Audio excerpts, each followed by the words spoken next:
All right, so welcome back to the House Gov.Ops and Military Affairs Committee. We're continuing our committee discussion on amendments to H-127 and an act relating to sports wagering. And so I was out of the room, but have gotten up to speed on the two amendments. So it sounds like the Ways and Means Amendment is going to be that those areas of the bill will have some further work potentially from an amendment that will be coming from House Appropriations.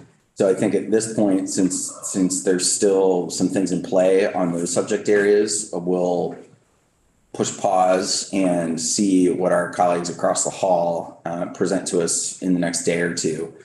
So we'll make a little time in between things to hear the appropriations feedback on the bill.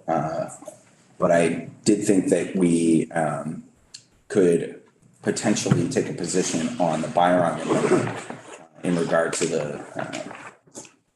the fines issue and potential penalties and revocation of the privilege of operating for a violation. So Representative Byron, did you want to tee that up with any further context, or I think there were a couple things that you might have done some research on with Ledge Council? So while we were on break, I did have an opportunity to speak to Legislative Council. Some folks were asking about how this new structure of penalties applied to other states' policies. And he referenced New York right next door. And it seems that their first instance of infraction penalty in the range of $100,000, and they escalate from there up to $5 million. So that is substantially stronger than what we have here. So he felt comfortable that this kind of falls in the mid-range of what states are doing while looking at penalty structures on its own. Representative. Thank you. And can you remind me, did we not have any penalty structure in the original bill? We did, and if memory serves me correctly, it was 10,000 for the first one. Okay, it was yeah, it was 25 for the second, and I believe 50 for the third. Okay, so in that case, should not that language be struck out, and this be put in its place? Oh, it does say strike out 13 and 20. Yeah, and that's what we're just, Okay, great. Thank you. Yeah, okay, got it. Otherwise, I wouldn't have asked that question. I did have a conversation with the commissioner offline, and she takes no issue with this structure. There have been a number of folks who have approached me that serve on other committees that were interested in us making it really explicit that a violation of some of this policy would remove the privilege to operate. So that last paragraph here in your amendment, I think will, I think it was implied by our original bill, but it wasn't explicit. And I think this strengthens the bill is my impression. I think it'll get a lot of people feeling like they understand exactly what we're expecting from operators. Yes, just quickly to that, so that was always a condition and a provision within the contract with the operators. And that is something that the department is setting up. I trust the commissioner to do that in a diligent way, but I think adding it to statute sets that standard moving forward because there will be other commissioners down. Representative Hank. Thank you. And this just says that the department may terminate it. So it is up to the discretion of the department.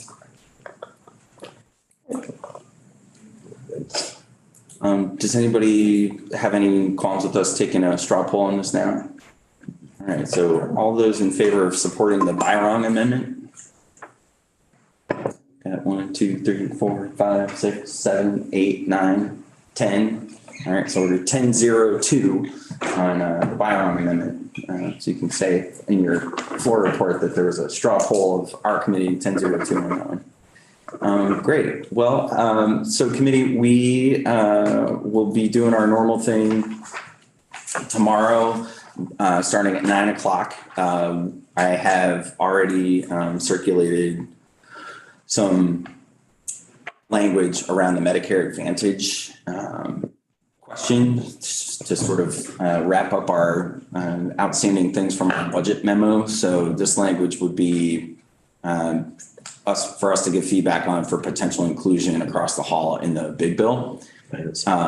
Commissioner, so it'll be up for tomorrow, and I'll email it to the committee. So I circulated this language to Commissioner Fastigi and some of the other stakeholders trying to find a sort of statutory compromise here. So we'll be taking that up at 9 o'clock tomorrow, but I'll make sure everybody has a chance to see it. And we'll be hearing from the commissioner and ledge council and a couple of representatives from both state employees and retired state employees. And then if we have more amendments coming from the money committees on our other bills, we'll leave some time after our mid-morning session break to take those up before we have the what I assume will be a long floor session tomorrow. So leaving some space open to make sure we can respond to any of those things that might come over on a couple of the bills that we have moving through money committees. And if we don't, then we'll just do some constituent work before we hit the floor. But any questions about the agenda? Yeah, Representative. Well, no, just rumors are flying out there in regards to the administration opening up negotiations with the State Employees Association. I'm just wondering if we're going to hear about that and what that means for us as a legislative body going forward. There's a conflict there for intruding into negotiation practices. I'd like to know where we stand, because I'm hearing conflicting reports from VSEA folks and the administration. So it'd be important for me to hear what's going on. I think that is exactly the idea behind tomorrow's testimony. So we'll have the major players in the room, and we can ask them on the record and validate, get a sense of what's really going on. I think that there's a lot of fear around this issue.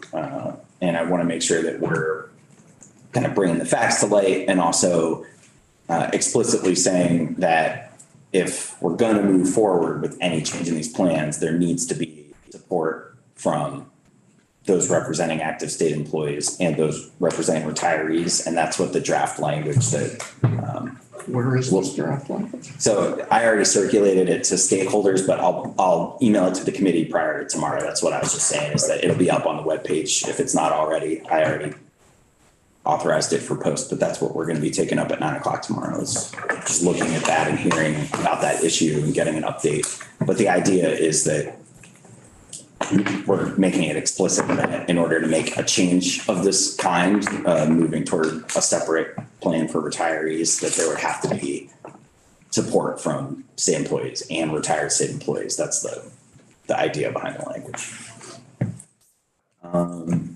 Anything that happens in way of concession that comes from us is going to be viewed as yet another stab in the back, I think, of state employees. Well, so before we debate something that I haven't even put on the table yet, let's. I think the request we heard. I think the request we heard in the testimony we took on Medicare Advantage a couple weeks ago, and some of the emails that we've been getting, is to say, don't let the administration do this unilaterally. And so the idea is to say, okay, well, if there's some advantage. If there's benefit to a change, I don't want to completely shut the door on any negotiation happening, but that negotiation needs to happen. It can't just be unilateral if something like the language that we're going to be taking up tomorrow is passed. So I'm trying to respond to the concerns that we've heard, but not preclude any future negotiation between state employees and the administration. It's difficult to get that into statutory language. So we'll hear a lot about that tomorrow. And then Stick with my statement. Yeah, fair enough. So great. Well, thanks everybody for the good work today. We'll continue to be kind of playing a little bit loose with the agenda as we hear back from money committees over the week. So I'm going to leave it a little wider open and leave us more time to, not have to just be sitting here in committee waiting for those things to happen. So things may be a little herky-jerky in terms of the agenda for the next couple of days, but give us a little break before the long forest session. So thanks all. We have plenty of bills that we could look over. There's a lot to read. You think so? Yeah, more, there's